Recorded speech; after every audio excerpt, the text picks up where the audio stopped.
hindi mahalaga sa Kanya kung ano man yung ating pagkatao, kundi yung kanyang pagmamahal, yung kundi ang pagmamahal niya na meron para sa atin, sapagkat pantay-pantay ang kanyang pagtingin sa bawat isa sa atin.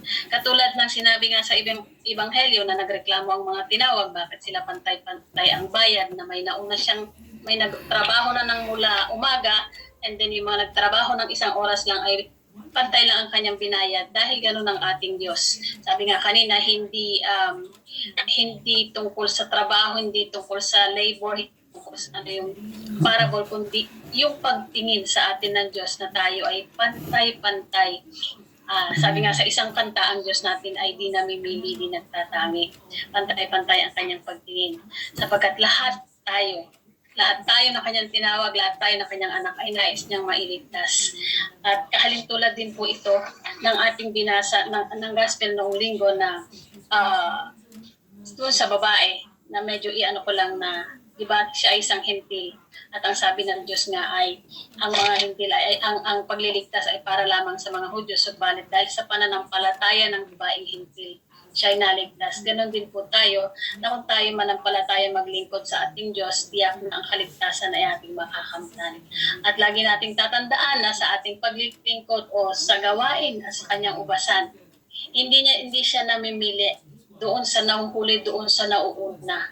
At kung may natapos ka o wala, kung marunong ka, kung matanda ka man o bata, sapagkat sabi nga niya, God doesn't call the qualified. He qualifies the called.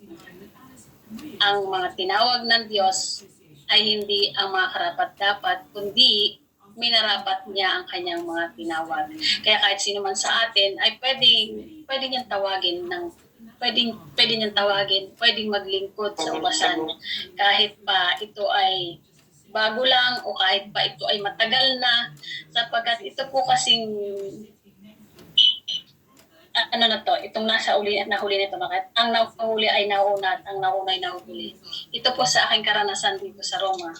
Noon po dahil po ako'y galing Brussels, sa pagdating ko po dito sa Roma, 1 year and isang taon lang po ako, 1 year and 3 months siguro, I've been selected as council. Sabi ko, sabi ko, how could it be possible na parang, paano mangyari na hindi ko alam kung kakayanin ko, hindi. Choir lang naman po ako, ako lang po isang ordinaryong choir kung bakit ako tinalo to be a candidate for the Council of Elders. Dahil valid naman nga ang inano po nila kay Sister May, valid dahil lumipat lang naman siya ng bahay, kumbaga, from Brussels to Rome. So, sa madaling sabi ko ay napasok po ako sa council. Marami po talagang obstacles, maraming hindrance, lalo na siyempre yung mga nauna na dito na hindi pa nakapasok sa council. Maraming sinabi nga kanina ni Father na inggit na paano siya naging napasama sa council, bago pa lang siya, wala pa siyang alam, etc. Whatsoever na marami akong, of course. Kaya nga sabi ko, dito sa abroad, kaya sinabi ko kanina kay Sister Louis, dito sa abroad, be prepared of this matter. Pero pinatunayan ng Diyos. Kasi po, sabi ko, ang Diyos ang naglagay sa akin. Tinawag ako ng Diyos, tumugon lamang ako.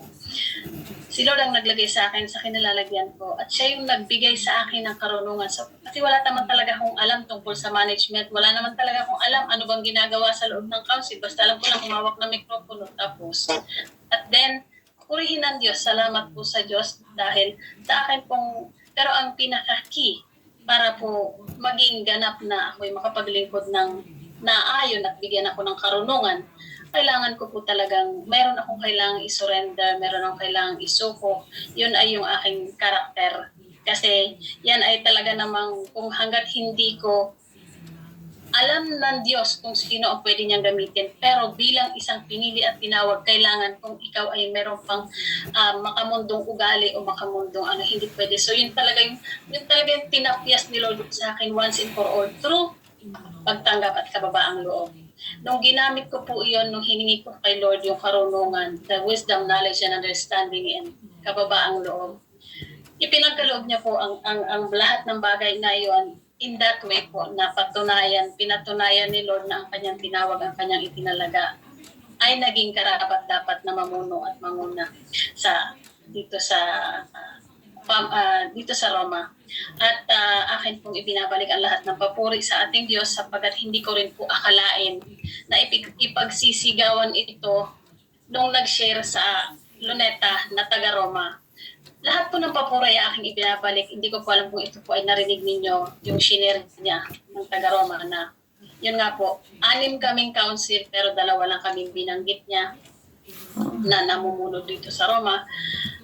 Ang lahat po ng parangal ay aking ibinabalik sa ating Diyos na buhay sapagkat ako po'y ginampanan ko lamang kung ano ang nararapat na tungkulin ng isang ina, isang namumuno sa ubasan.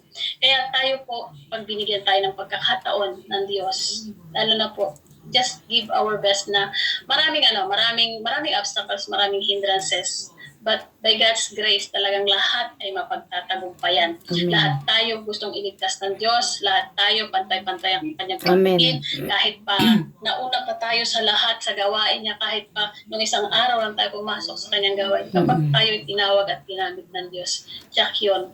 Gagamitin tayo na ayon sa kanyang kalooban at tayo bilang lingkod na may kababaang loob at pagtanggap ay lahat ay magtatagumpay para sa karangalan at para sa katagumpayan ng gawain niya sa tataas ng pangalan ng ating Diyos at lalong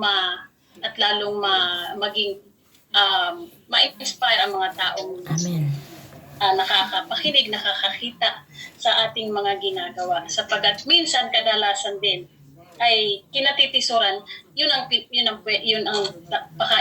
pakaingatan natin na maging katisuran kasi we have a very big responsibility once the Lord called us to be His servant, and then biglang parang yung karangyaan o yung kasikatan, whatever with the position, pag ginamit natin ito for our own, yun ay talaga namang medyo it's a foul na hindi always lahat ng kapurihan ay hindi para sa atin kundi para sa ating Diyos na pinaglilingkuran. Yun lamang po mga kapatid, at meron pa bang gustong mag-share? Medyo maghahati na po ang gabi, kaya i-closing na po natin. Sister Beth, i-closing nyo na po, please. Maraming salamat po mga kapatid. Go, Sister Beth. Sister Betty ng